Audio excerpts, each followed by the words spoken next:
1999 బీహార్లో జరిగింది.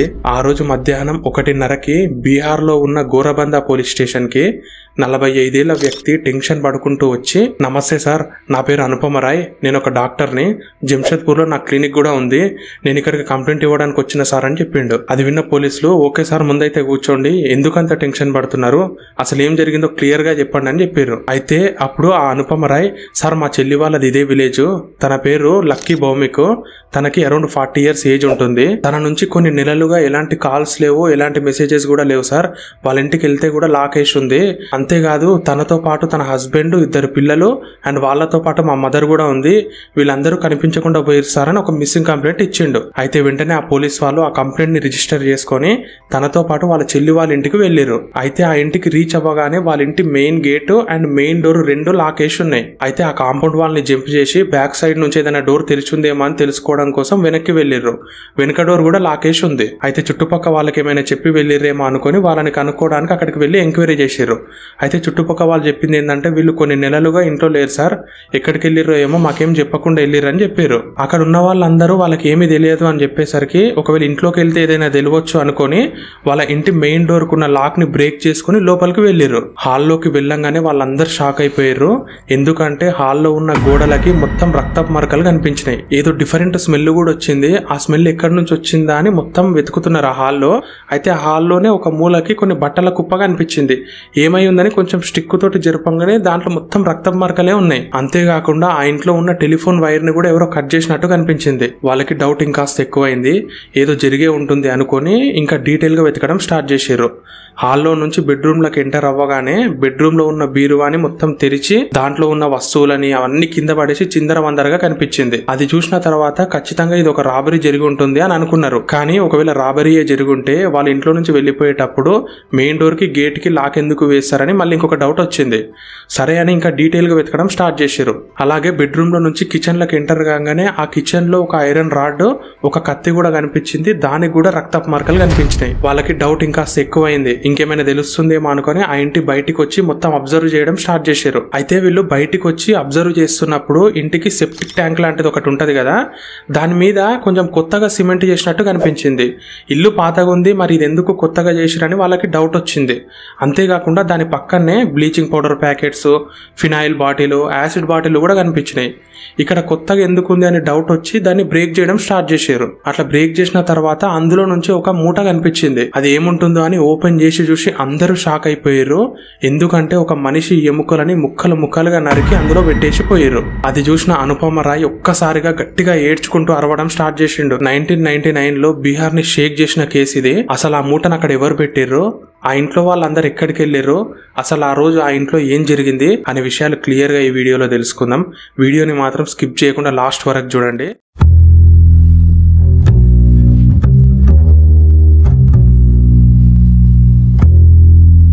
ఈ ఇన్సిడెంట్ ని చూసిన పోలీసులు ఈ కేసుని చాలా సీరియస్ గా తీసుకొని ఇన్వెస్టిగేషన్ చేయడం స్టార్ట్ చేశారు. ముందుగా కంప్లైంట్ ఇచ్చిన అనుపమ రాయ్ దగ్గర నుంచి ఇన్వెస్టిగేషన్ స్టార్ట్ చేశారు. అతన్ని ఎంక్వైరీ చేసినప్పుడు అతను చెప్పిన విషయాలు ఏంటంటే, సార్ నేను ఉండేది జంషెద్పూర్ లో, అంటే ఇక్కడ నుంచి 150 కిలోమీటర్లు దూరం ఉండడం వల్ల నేను సంవత్సరానికి 1-2 సార్లే మా చెల్లెల దగ్గరికి వస్తుంటా, కానీ ఎవ్రీ మంత్ ఒక 2 to 3 times మేము కాల్లో మాట్లాడుకుంటూ ఉంటాం సార్. అయితే ఫిబ్రవరి నుంచి తనకి ఎన్నిసార్లు కాల్ చేసినా కాల్ కనెక్ట్ అవ్వలేదు సార్, తనే బిజీగా ఉందేమో తనే చేస్తుందిలే అనుకున్నా, కానీ కొన్ని నెలలు గడిచినా కూడా తన నుంచి ఎలాంటి కాల్ రాకపోయేసరికి నాకు డౌట్ వచ్చింది. అయితే ఈ గోరబందాకి ఏదో పని ఉండడం వల్ల మా ఫ్రెండ్ ఈ విలేజ్కి వస్తుంటే తనకి ఒకసారి మా చెల్లెలు వాళ్ళ ఇంటికి వెళ్ళి చూడు, నాకు కాల్ చేయమని చెప్పు, అంతేకాదు అక్కడ మా అమ్మ ఉంటుంది, మా అమ్మకి 500 రూపీస్ కూడా ఇవ్వు అని చెప్పి అతన్ని పంపించిన. అయితే అతను అక్కడికి వెళ్ళి వచ్చిన తర్వాత నా దగ్గరికి రిటర్న్ అయ్యి, మీ చెల్లెలు వాళ్ళ ఇల్లు మొత్తం లాకేష్ ఉంది, అక్కడ ఎవరు లేరు అని చెప్పి నేను ఇచ్చిన 500 నాకు రిటర్న్ ఇచ్చేసి వెళ్ళిపోయింది సార్. నాకు ఎందుకో డౌట్ వచ్చి వెంటనే అక్కడ నుంచి బయలుదేరి వచ్చి చూసిన. అయితే ఇక్కడికి రాగానే నిజంగానే అది మొత్తం లాకేష్ ఉంది సార్, అందుకే నాకు భయమై వెంటనే మీ దగ్గరికి వచ్చి కంప్లైంట్ ఇచ్చిన అని చెప్పిండు. అయితే అది విన్న పోలీసులు తర్వాత వాళ్ళ ఫ్యామిలీ వాళ్ళు లాస్ట్ గా ఎక్కడికి వెళ్ళిరని ఎంక్వైరీ చేయడం స్టార్ట్ చేసిర్రు. అయితే ఆ ఇంట్లో మొత్తం 5 మంది ఉన్నారు. అనుపమ రాయ్ వాళ్ళ చెల్లెలు లక్కీ భౌమిక్ అండ్ తన హస్బెండ్ సుబేందు అండ్ వీళ్ళిద్దరికి 2 పిల్లలు. అమ్మాయి పేరు చైతాలి, అబ్బాయి పేరు కళ్యాణ్. అండ్ వీళ్ళ దగ్గర ఉండడానికి అనుపమ రాయ్ వాళ్ళ అమ్మ కూడా వెళ్ళింది. అయితే నెక్స్ట్ సుబేందు వర్క్ చేసే ఆఫీస్ కి వెళ్లి ఎంక్వైరీ చేస్తే తను చివరిసారిగా జనవరి 29 వచ్చిండు.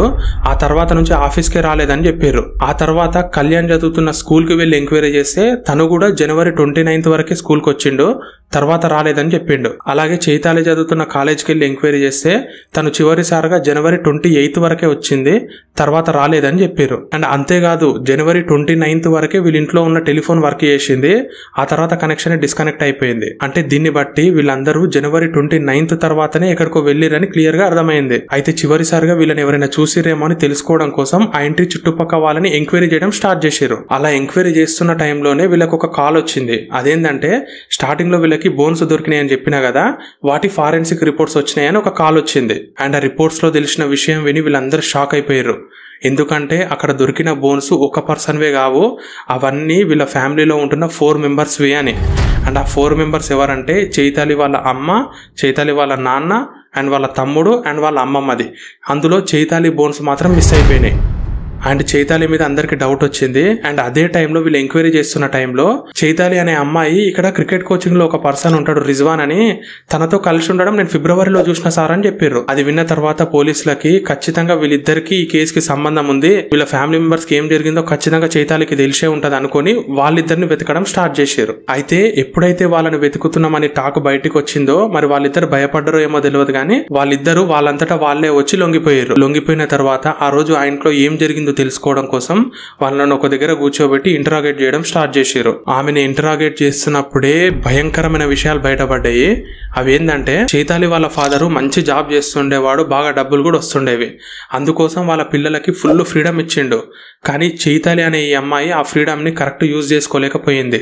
కాలేజీకి పోతున్నా అని అబద్ధం చెప్పేసి బంకు కొట్టేసి బయట తిరగడం స్టార్ట్ చేసింది. అలా ఒకరోజు తను కాలేజ్కి బంకు కొట్టి తన కాలేజ్ పక్కన ఒక క్రికెట్ కోచింగ్ సెంటర్ ఉంటుంది, దాంట్లో క్రికెట్ మ్యాచ్ జరుగుతుంటే చూడడానికి వెళ్ళింది. అక్కడే రిజ్వాన్ అనే 21 ఇయర్స్ అబ్బాయి తోటి పరిచయం ఏర్పడింది. ఆ పరిచయం కాస్త లవ్ గా మారింది. ఆ లవ్ కాస్త ఎక్కడికో దారి తీసింది. చివరికి 17 ఏళ్ళ ఆ చైతాలి అనే అమ్మాయి ప్రెగ్నెంట్ అయ్యింది. అయితే ఈ విషయము అందరికి తెలియక ముందే తనని పెళ్లి చేసుకోమని రిజ్వాన్ ని అడిగింది. అప్పుడు ఆ అబ్బాయి సరే నేను కూడా మా ఇంట్లో చెప్పేసి కన్విన్స్ చేయడానికి ట్రై చేస్తా, నువ్వు కూడా మీ ఇంటికి వెళ్ళి విషయం చెప్పేసి కన్విన్స్ చేయడానికి ట్రై చేయి, తర్వాత చేసుకుందామని చెప్పిండు. అయితే చైతాలి అనే అమ్మాయి ఇంటికి వెళ్ళి తను ప్రెగ్నెంట్ అనే విషయం చెప్పకుండా తను రిజ్వాన్ అనే ఒక అబ్బాయిని లవ్ చేస్తున్నా, తనని ఇప్పుడే పెళ్లి చేసుకుందాం అనుకుంటా అని చెప్పింది. ఆ మాట విన్న చైతాలి వాళ్ళ అమ్మకి చాలా కోపం వచ్చింది.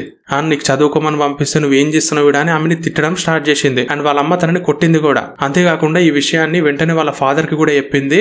అండ్ వాళ్ళ ఫాదర్ కూడా ఫుల్ సీరియస్ అయిపోయి తనని చాలా తిట్టిండు. ఇక తనని తిట్టేసరికి వాళ్ళ మీద కోపం పెంచుకొని రిజ్వాన్ కి కాల్ చేసి ఇట్లా నన్ను తిట్టిర్రు, నేను వీళ్ళందరినీ చంపేద్దామని డిసైడ్ అయిపోయినా, వీళ్ళని చంపేస్తే మనం ఇక్కడ ఉన్న డబ్బులు బంగారం అన్ని తీసుకొని మనం హ్యాపీగా ఉండొచ్చు, మనకంటూ ఒక మంచి లైఫ్ ఉంటది. అది విన్న రిజ్వాన్ కూడా అవును నిజమే అనుకొని ఆమె చెప్పిన దానికి ఓకే అన్నాడు. అట్లా వీళ్ళిద్దరు కలిసి కొన్ని రోజులుగా ఒక ప్లాన్ వేసుకున్నారు. ఆ ప్లాన్ ఎగ్జిక్యూట్ చేసే టైం వచ్చేసింది. అందుకోసం జనవరి 28న చైతాలి అనే ఈ అమ్మాయి నేను కాలేజ్కి వెళ్ళాను, నా హెల్త్ బాగాలేదు అని చెప్పేసి ఇంట్లోనే ఉండిపోయింది. కానీ వాళ్ళ ఫాదర్ ఆఫీస్కి వెళ్ళిపోయిండు, తమ్ముడు స్కూల్కి వెళ్ళిపోయిండు. ఇప్పుడు ఆ ఇంట్లో ఉన్నది చైతాలి, చైతాలి వాళ్ళ అమ్మ, చైతాలి వాళ్ళ అమ్మమ్మ. అయితే జనవరి 28 మధ్యాహ్నం రోజు వాళ్ళమ్మ బెడ్రూమ్ లో వర్క్ చేసుకుంటూ బిజీగా ఉన్నది. అండ్ వాళ్ళ అమ్మమ్మకి హెల్త్ బాగాలేక హాల్లోనే మంచం పైన పడుకొని రెస్ట్ తీసుకుంటుంది. ఈ గ్యాప్ లో రిజ్వాన్ వచ్చి అక్కడ ఇంటి దగ్గర వెయిట్ చేస్తుంటే తనకి చెయ్యి ఊపి ఇంట్లోకి రమ్మన్నది. అయితే తన ఇంట్లోకి రాగానే వీళ్ళిద్దరు కలిసి హాల్లో పడుకుంటున్న వాళ్ళ అమ్మమ్మని గొంతు గట్టిగా పిసికేసి చంపేసారు. ఆమెను చంపేసిన తర్వాత ఏమీ తెలియనట్టు ఆమె మీద బెడ్షీట్ కప్పేసి వీళ్ళిద్దరు మెల్లిగా బెడ్రూమ్ సైడ్ వెళ్ళారు. వర్క్ లో బిజీ ఉన్న వాళ్ళ అమ్మని వెనక నుంచి ఈ రిజ్వాన్ వెళ్ళి గొంతు బలంగా పట్టుకున్నాడు. అండ్ ఆమె కాళ్ళు చేతులు ఆడిస్తుంటే ఈ చైతాలి అనే అమ్మాయి ఆమె కాళ్ళు గట్టిగా పట్టుకుంది. అండ్ ఆమె కూడా ఊపిరాడక అక్కడే చనిపోయింది. వాళ్ళ అమ్మని కూడా చంపేసి ఇద్దరు వెళ్లి వాళ్ళ తమ్ముడు వచ్చే టైం అవ్వడంతో హాల్లోకి వెళ్లి వెయిట్ చేస్తున్నారు. అయితే సాయంత్రం స్కూల్ నుంచి వచ్చిన కళ్యాణ్ ఆ ఇంటికి వచ్చి కాలింగ్ బెల్ కొట్టిండు.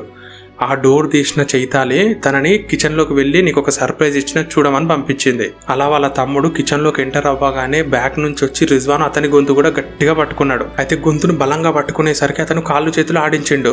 అయితే పక్కనే ఉన్న చాకు తీసుకొని అతన్ని నరకడం స్టార్ట్ చేసిండు. ఆ దెబ్బలకి అతను కూడా అక్కడే చనిపోయిండు. అండ్ అతన్ని కూడా కిచెన్ లోనే పడేసిర్రు. నెక్స్ట్ చైతాలి వాళ్ళ ఫాదర్ కోసం వెయిట్ చేసారు. అయితే వాళ్ళ ఫాదర్ కూడా ఇంటికి రాగానే డోర్ వెనుక దాచుకున్న రిజ్వాను వాళ్ళ ఫాదర్ ఇంట్లోకి ఎంటర్ కాగానే ఐరన్ రాడ్ తీసుకొని అతని తల బాగలగొట్టిండు. అతను కింద పడంగానే చాకు తీసుకొని అతన్ని కూడా నరకడం స్టార్ట్ చేసిండు. ఇలా వాళ్ళ ఫాదర్ కూడా చనిపోయిండు. ఇట్లా వీళ్ళ నలుగురిని చంపిన తర్వాత ఈ బాడీస్ ని ఏం చేయాలో అర్థం కాక ఈ రిజ్వాన్ అనే అబ్బాయి వాళ్ళ తమ్ముడికి కాల్ చేసి పిలిపించిండు. అట్లా వీళ్ళు ముగ్గురు కలిసి 4 బాడీస్ ని ముక్కలుగా చేసి చర్మాన్ని మొత్తం వేరు చేసి బోన్స్ మొత్తం ఒక దాంట్లో వేసిరు. వీటన్నిటిని వాళ్ళ ఇంటి కింద ఉన్న సెప్టిక్ ట్యాంక్ లో వేసి పైన సిమెంట్ తోటి ప్లాస్టరింగ్ చేశారు. ఆ తర్వాత ఆ అమ్మాయిని ఒక్క ఇంట్లో పెట్టి వీళ్ళిద్దరు వెళ్ళిపోయారు. అండ్ ఎవ్వరికి కనిపించకుండా నైట్ వచ్చి వెళ్తూ ఉండేవాళ్ళు. కానీ ఇక్కడ బాధాకరమైన దారుణమైన విషయం ఏంటంటే ఇంట్లో 4 చంపిన తర్వాత ఆ చైతాలి అనే అమ్మాయి అదే ఇంట్లో 1 నెల పాటు మంచిగా వండుకొని తిని ఈ రిజ్వాన్ అనే అబ్బాయితో ఎంజాయ్ చేసింది. ఫిబ్రవరి తర్వాత వీళ్ళిద్దరూ ఆ ఇంట్లో ఉన్న బంగారాన్ని డబ్బుని తీసుకొని ఆ ఇంటికి లాకేసి పారిపోయారు. ఇదంతా కన్ఫర్మ్ అవ్వగానే కోర్టు వీరిద్దరికి ఉరిశిక్ష విధించింది.